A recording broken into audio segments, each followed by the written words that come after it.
You may remember back in June this year, the Flying Scotsman came through Wellingborough, and I filmed it.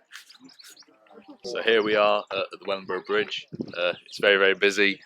Lots and lots of people. And as you can probably see, there are lots of people on the platform right the way over there.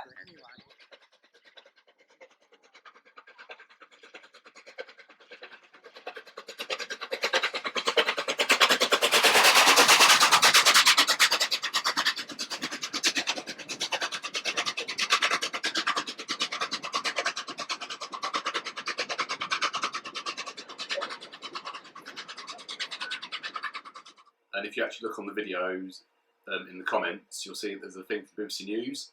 Anyway, from that comment, I contacted them and they asked if they could use my footage in an article they were doing on trespassing, because unfortunately that day there was trespassers on the line, but there was trespassers back earlier in the year and Flying Scotsman went through somewhere else. Anyway, I wasn't one of the trespassers, but they asked if they could use a bit of my footage of the train going through, so I agreed and they obviously credited me. And you may remember I mentioned this in my last video that I did, which was on my Boxed and Ursel collection. And here it is.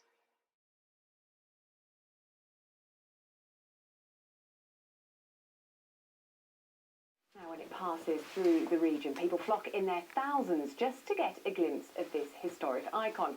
But tonight, the hunt is on for fans of the famous Flying Scotsman who got onto the tracks near Wellingborough in June and risked their own lives. British Transport Police have released pictures and want help identifying them, as Stuart Ratcliffe reports. Wherever it's been, the Flying Scotsman has pulled in the crowds. And that steamy love affair with the Scotsman was as strong as ever in June when it thundered through Northamptonshire. But that love affair could soon see these enthusiasts faced with a hefty fine. All the pictures were taken on June the 4th, when the Scotsman was travelling between Bedford and Kettering. And the Transport Police claim the people in these photos are trespassing, with some standing just feet from the rails.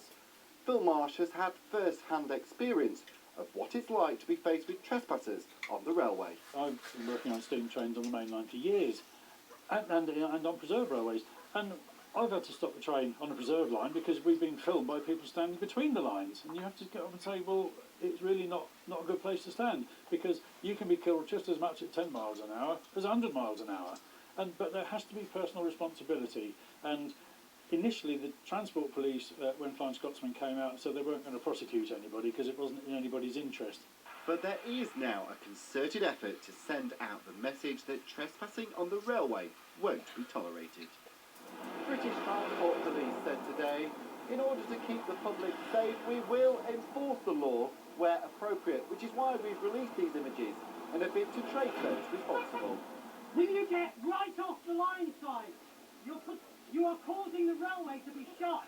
And earlier this year, the railway was temporarily closed at St Neots because of Scotsman spotters, closures which can cost thousands of pounds.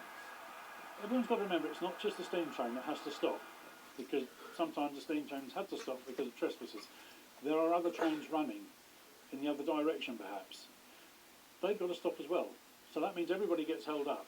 So that the operational railway is I suppose in blunt terms, completely stuffed. But delays aside, it's no exaggeration to say that this is a life and death issue.